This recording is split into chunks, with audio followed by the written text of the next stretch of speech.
tantaran'i Zakaiosy. Efa naniry ny ahita zavatra tena mahavariana ve ianao? Ka anao izay rehetra azonao atao mba hatratraran'izany?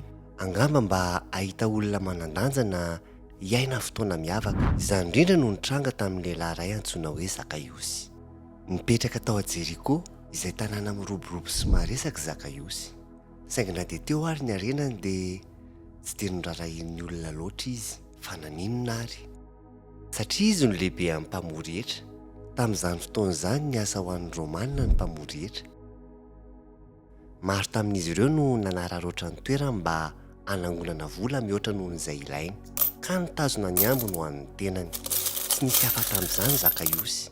Eny, nanan-karena izy saingy nanirery koa.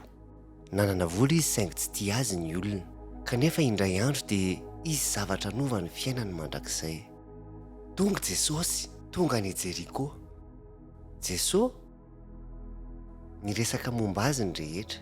Laza ny olona fa nanasitrana ny marary izy, nampahiratra ny masony jamba ary niara ny sakafo tamin'ny mpanota mihitsy aza. Efa nandremomby ity lehilahy miavaka ity Zakaiosy, arak'ehitriny dia mandalo eto amin'ny tanànany izy, saingy nisy olana. Fo kely Zakaiosy. Noho ny vahoaka be manodidina azy dia nilamosiny olona ihany no hitany. Niezaka nitsangana izy saingy tsy nisy vokany izany. Azony nataony ny lavolefony, saingy tsy nisy zavatra nanosika azy tao anatiny, rehatra noho ny faniriany ahitany Jesosy. Ka niazakazaka ny aloha lalana izy mba ho lasa mialohan'ny vahoaka. Ary avy eo dia toy ny nahita volamena izy raha nahita hazo iray misy rantsana lehibe sy matanjaka. Tsy nisalasala izy fa nanomboka niakatra. Angamba ny mihitsy ny olona nijery azy. Rehefa dinihana tokoa dia hafahafa ho an'ny lehilahy mpanankarena ny miankazo toy ny zaza, saingy tsy niraraha izany Zakaiosy. Teo ambonin'ny hazo izy dia afaka nahitany Jesosy noho ny farany. Dobodoboka be ny fony, saingy tsy napoziny mihitsy izay hitranga. Zakaiosy, midina faingana fa ho any aminao aho anio, hoy Jesosy. Taitra Zakaiosy, ahoana no nahalala an'i Jesosy ny anarany? Nahoana izy no teo any an-tranony, mpanota izay alany rehetra? Saingy tsy nisalasala Zakaiosy.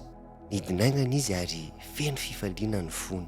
Samba nitao anatin'ny fotoana ela no nisy olona nahita mihoatra noho ny volany fotsiny, fa nisy olona nahita ny fony. Nahoana Jesosy no hankany an-tranony? Mpamory hetra izy, tsy azon'ny olona ny zava-miseho. Teo imason'izy ireo dia tsy mendriky ny handray olona masina toa an'i Jesosy i Zakaiosy, saingy tsy mitovy tamin'ny fahitan'izy ireo ny fihevitry Jesosy. Tsy tonga ho an'ireo izay nihevi-tena ho lavorary izy. Tonga izy hamonjy ireo izay nahalala fa very. Tamin'io andro io, raha niara nisakafo tamin'i Jesosy izy dia nisy zavatra niova tao am-pon'ny Zakaiosy. Ny fitiavana sy ny famelan-keloka nasehon'i Jesosy taminy dia sarobidy kokoa noho ny volamena rehetra izay nangoniny. Nitsangana tamika izy ary namirapiratra ny masony noho ny fahavononana vaovao. Tompoko, hoy izy, omeko ny antsasany volako ny mahantra, ary raha nisy olona nysolokiako dia onerako iny efatreny izany.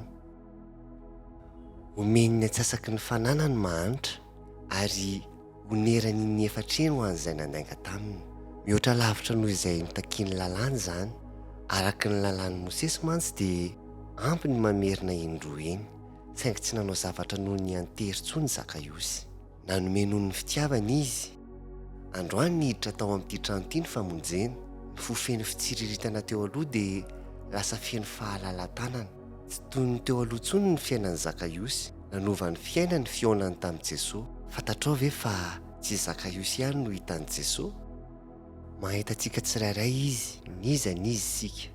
Ninona ataontsika dia mandray antsika amin'ny tanany feno fitiavana izy. Ary tahaka ny Zakaiosy, rehefa velantsika hiditra ao amin'ny fiainantsika Jesosy dia miova ho tsara kokoa ny fontsika sy ny fomba fiainantsika.